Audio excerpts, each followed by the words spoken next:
بهالفيديو حنتكلم عن جهاز السوبر نينتندو، كيف بدأ الجهاز، إيش فرق النسخة الأمريكية عن النسختين الأوروبية واليابانية، وإيش تجربتي الشخصية اللي كانت مع الجهاز. معكم راكان، بسم الله نبدأ. Welcome to the Lion's House. بعد النجاح المبهر اللي حققه جهاز الفاميكوم في اليابان اللي هو نفسه جهاز الانيس في أمريكا لشركة نينتندو، طبيعي جدا إنه الخطوة الثانية للشركة تكون إنها تصمم جهاز جديد، فجتهم فكرة جهاز السوبر نينتندو. فالآن عدت 7 سنوات من وقت إنتاج جهاز الفاميكوم، فالتكنولوجيا تطورت، التكنولوجيا القديمة صارت أرخص شوية، فدحين نينتندو أمداها تسوي جهاز بقوة 16 بت. التكنولوجيا كانت موجودة في عصر الفاميكون ولكن كانت جدا غالية، دحين صارت جدا رخيصة، فركزوا على موضوع 16 بت وركزوا على موضوع جودة الصوت والصورة وليس جودة المعالجات. وهذه النقطة اللي لعبت عليها جهاز سيجا بعد لما نزل في أمريكا، إنه سيجا معالجها كان أقوى من السوبر نينتندو. The Sega Genesis has blast processing. Super Nintendo doesn't. So what's blast processing do?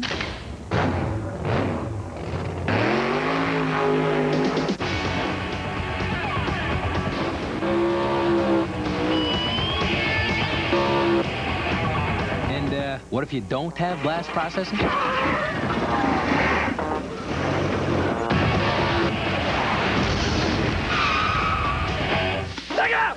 فقط سوبر نينتندو كان أقوى في كل حاجة ثانية. فمن هنا بدأ الموضوع إنه سوبر نينتندو ركز من البداية أصلاً على الصوت والصورة، ومن تركيزهم على موضوع الصوت طلبوا من شركة سوني إنها تدعمهم وتصمم لهم الشريحة اللي حتكون شريحة الصوت في جهاز السوبر نينتندو. وهنا كان أول مدخل لشركة سوني على عالم الألعاب. المهم نرجع لموضوع السوبر نينتندو. تم تصميم الجهاز وقرروا أن الجهاز حينزل في اليابان أولاً في شهر نوفمبر في سنة 1990، وأعلنوا أنه حينزل مع الجهاز فقط لعبتين، لعبة F-Zero لعبة سباق، واللعبة الأهم اللي هي لعبة سوبر ماريو وورلد اللي هي اللعبة الجديدة خلينا نقول في سلسلة سوبر ماريو اللي هي أشهر سلسلة ألعاب في ذاك الزمان وحتى في زمننا إلى الآن. اللي صار إنه الشركة كانت محددة 300,000 جهاز حينزلوا في اليابان في تاريخ نوفمبر 1990. الأجهزة كلها انباعت في أقل من 2 ساعة فقط في اليابان بسبب لعبة سوبر ماريو وورلد. فالجهاز انتهى من السوق في نفس اليوم وعليه طلب جدا عالي في اليابان. الآن الشركة قالت أوكي، بما أنه في اليابان وضعنا مرة ممتاز، ننتقل مرة ثانية إلى أمريكا. فراحوا للشخص اللي أعاد تصميم جهاز الفاميكوم اللي هو اسمه كان لانس بار، وقالوا له عايزينك تعيد تصميم جهاز السوبر نينتندو علشان يتماشى مع السوق الأمريكي، ولكن اسمع، ما نبي نعيد ترتيب القطع الداخلية للجهاز، يعني أي شكل تختاره حيكون يتماشى مع نفس الشكل الداخلي للجهاز، فقط حنغير القشرة الخارجية وليس أكثر.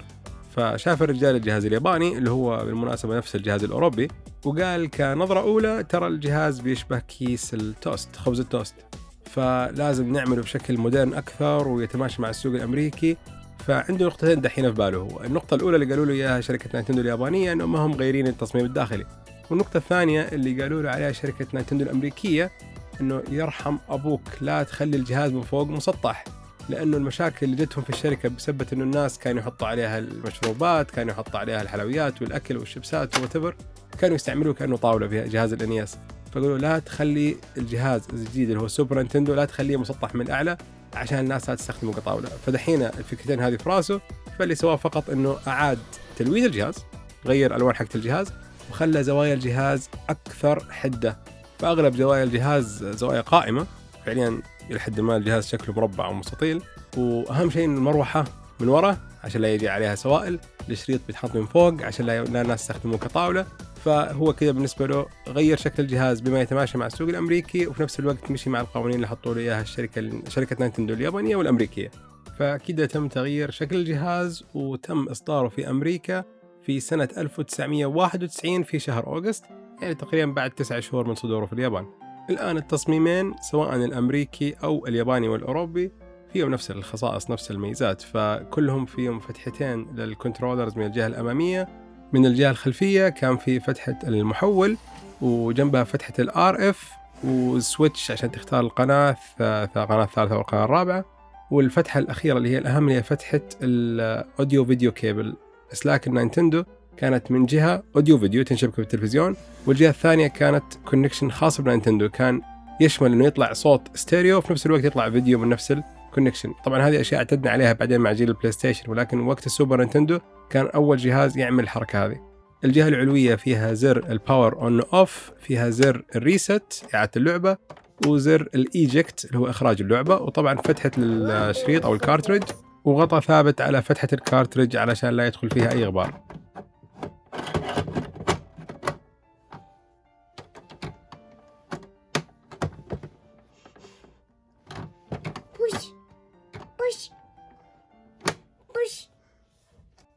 ومن الأشياء اللطيفة اللي كانوا حاطينها في الجهاز علشان لا أحد يضغط زر الإيجكت أو الإخراج بالخطأ، أو ولد صغير يضغطه بالخطأ، إنك مجرد ما تحط الشريط جوا الجهاز وتشغل زر الباور بيطلع حديدة كده بتشبك في الشريط، مستحيل يطلع الشريط إلا ما تحط الزر مرة ثانية على الأوف، فكانت تمنع أن الشريط يطلع فجأة، فممكن يخرب السيف أو يخرب الشريط نفسه أو الجهاز، فكانت خاصية جميلة.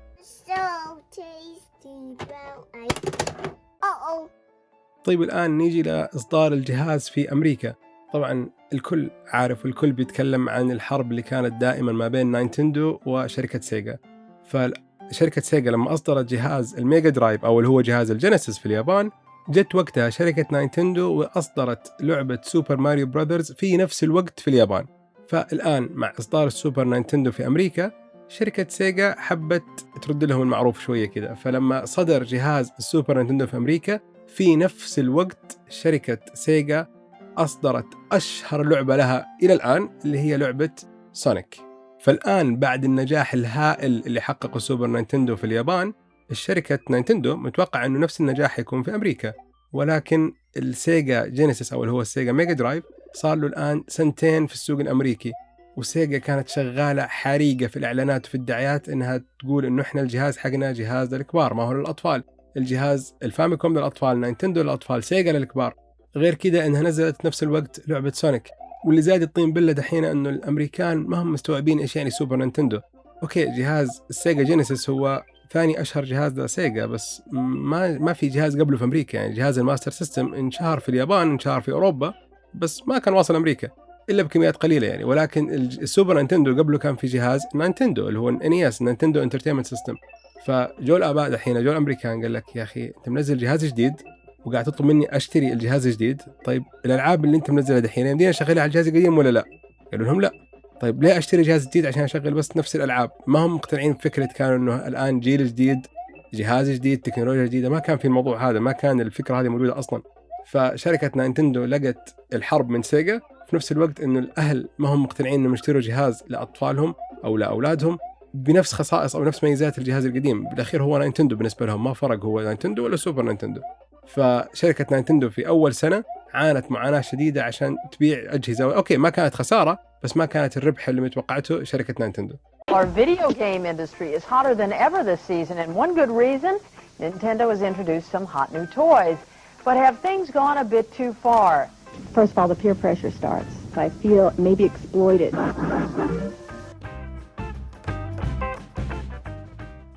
Just in time for Christmas, the Japanese toy maker Nintendo has come out with a new set of electronic video games. At $200, a Super Nintendo setup costs twice as much as the old system, and you can't mix and match. For the money, the company promises better pictures, sound, and adventures. Some parents are refusing to be taken in. I'm going to say no, and I'm going to explain to him how people market things to make you spend more money. Nintendo controls 80% of the video market, though some game players prefer the pictures of its competitor Sega. But no matter how you play the game, or which game you play, things definitely have come a long way since Pac-Man. وبإذن الله بيكون لنا في القناة فيديو مطول بيتكلم عن التاريخ ما بين شركة سيجا وشركة نينتندو. طيب الآن نيجي للأشرطة أو الكارتريج اللي تشتغل على جهاز السوبر نينتندو. الجهاز الأوروبي كان تصميم الشريط نفس تصميم الجهاز إلى حد ما، اللي هو كان دائري، بينما الجهاز الأمريكي كان تصميمه بزوايا قائمة أو إلى حد ما بشكل مستطيل أو مربع. فهنا الآن بدأ موضوع الريجن، المناطق. قبل جهاز السوبر نينتندو ما كان في حاجة اسمها ريجن لوك، كانت الألعاب كل لعبة سواء من اليابان من أوروبا من أمريكا كلها تشتغل على أي جهاز. كان الريجن لوك بانك تغير شكل الشريط تماما زي اللي صار في NES او الفاميكوم. دحين لا، الشريطين نفس الشريطين من جوا، ما تغير حاجه من التركيب الالكتروني للشريط، ولكن اللي غيروه فقط هو شكل القشره الخارجيه. فالان لو تناظر على الكارتريجز جنب بعض كذا من الجهه السفليه، حتشوف انه الشريط الاوروبي او الشريط الياباني من تحت ما في اي فتحه، بينما الشريط الامريكي في فتحتين صغيره كده على الاطراف. فعليا هذه هي الريجن لوك، كان في قطعه بلاستيك داخل الجهاز بتمنع انه الشريط الاوروبي يركب في الاجهزه الامريكيه، بينما الشريط الامريكي اصلا ما بيركب على الجهاز الاوروبي او الجهاز الياباني لانه اصلا حجمه اكبر منهم. طبعا احنا الان قاعدين نتكلم عن الجهاز بعد اصداره بتقريبا 31 سنه، فسهل جدا جدا جدا انك تلاقي له اشرطه منسوخه في النت او المواقع الصينيه اللي هو علي اكسبريس وغيرها. وطبعا ما حتلاقيها لعبه واحده، طبعا اغلبها بتكون تجميع العاب 100 او 200 لعبه. واللطيف دحين انه حتى صاروا يضيفوا لها بطاريه علشان تقدر تعمل سيف، تخزن على نفس الشريط المنسوخ. فالتكنولوجيا مشيت بشكل جدا جميل للناس اللي بتحب الالعاب المنسوخه. والآن نيجي لنقطة من أهم نقاط جهاز السوبر نينتندو اللي هي الكنترولر. من أحسن الكنترولرز اللي نزلت في عالم الألعاب. في بعض الناس بتقول إلى الآن هي الأحسن، ولكن هي بغض النظر هي الأحسن ولا من الأحسن، هي في التوب 10 على الأقل. الكنترولر جدا مريح، دائري الشكل سواء كان النسخة الأمريكية أو النسخة الأوروبية أو اليابانية. فإذا نذكر الفاميكون أو NES كان فقط زرين مع الأسهم، دحين صاروا 4 أزرار مع الأسهم، بالإضافة أنهم أضافوا زرين فوق اللي هي الشولدر بوتنز R و L.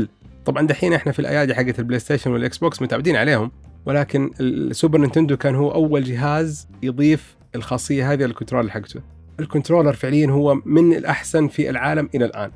ومن الميزات اللطيفة اللي ضافوها على جهاز السوبر نينتندو اللي ما حد كان عارف إنه كان يبيها إلا لما جتنا عرفنا إنه واو هذه ميزة جدا حلوة، إنه في زمن السوبر نينتندو كان نازل جهاز الجيم بوي والجيم بوي كلر، فهم في تصميم السوبر نينتندو أضافوا كل قطع الجيم بوي والجيم بوي كلر داخل الجهاز. ولكن طبعا أشرطة مستحيل تدخل في الجهاز نفسه، فنزلوا له أدابتر أو محول بيركب في فتحة الكارتريج حق السوبر نينتندو، ويمديك تحط فيها الشريط أو الكارتريج حق الجيم بوي أو الجيم بوي كلر.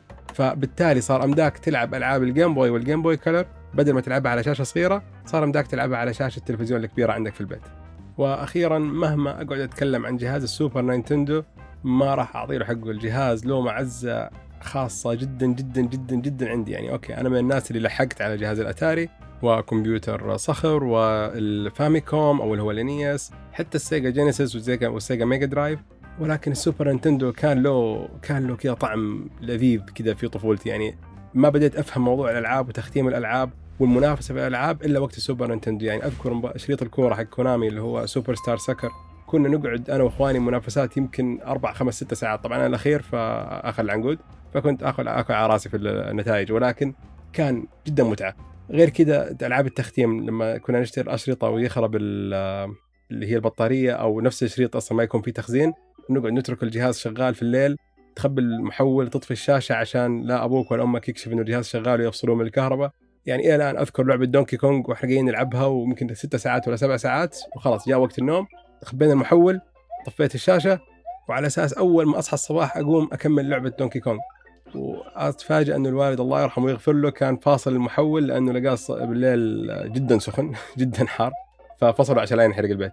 فكانت من الأشياء العاطفية في حياتي، تدمير عاطفي، إنه اللعبة كيف أختمها. ثاني يوم بدينا اللعبة وقعدنا نختمها مرة ثانية، بس الجهاز كان له ذكريات جدا جدا جدا جميلة إلى الآن. كل ما أشغل الجهاز المتعة اللي بتيجي وقت لعب الألعاب اللي هي سواء ماريو، سواء الكورة، سواء F-Zero، أي لعبة الواحد كان يلعبها كان لها ذكريات جدا جميلة، إنه فعليا العيلة كلها البيت كله كان مستمتع بجهاز السوبر نينتندو.